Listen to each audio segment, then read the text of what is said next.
সীমান্ত নিয়ে চীন ভারত বিরোধ দীর্ঘদিনের, তবে সীমান্ত নিয়ে নিজেদের মধ্যে ঐক্যমতে পৌঁছানোর খবর পাওয়া গিয়েছিল। গণমাধ্যমের খবরে জানা যায় উভয় দেশ বিরোধপূর্ণ সীমান্ত থেকে সশস্ত্র সেনাও সরিয়ে নিয়েছিল। তাই অনেকেই ভেবে নিয়েছিল এখন থেকে হয়তোবা দুদেশের দীর্ঘদিনের বিরোধ সত্যিই মিটে গেছে। কিন্তু পরিস্থিতি যে এখনো শান্ত হয়নি, এবার তার প্রমাণ মিলল চীনের নতুন পদক্ষেপে। লাদাখ ভূখণ্ড নিয়ে নতুন 2 প্রশাসনিক অঞ্চল তৈরির ঘোষণা দিয়েছে দেশটি। এ নিয়ে তীব্র প্রতিবাদ জানিয়েছে ভারতও।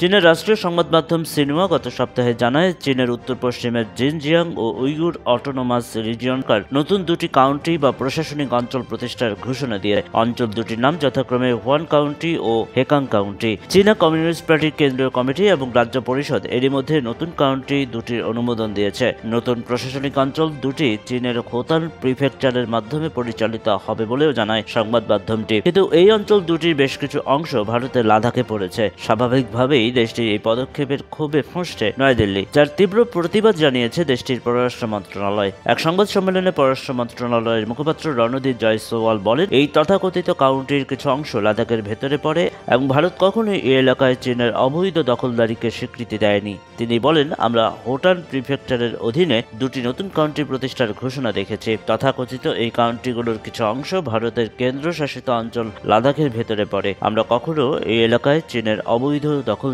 স্বীকার করিনি। জয়সওয়াল আরো বলেন, নতুন কাউন্টি তৈরির বিষয়টি এই এলাকায় ভারতের সার্বভৌমত্ব নিয়ে আমাদের দীর্ঘদিনের ও ধারাবাহিক অবস্থানের ওপর কোনো প্রভাব ফেলবে না। চীনের অবৈধ ও জোরপূর্বক দখলকে ভারত বৈধতা দেবে না। আমরা চীনা পক্ষের কাছে কূটনৈতিক চ্যানেলের মাধ্যমে কঠোর প্রতিবাদ জানিয়েছি।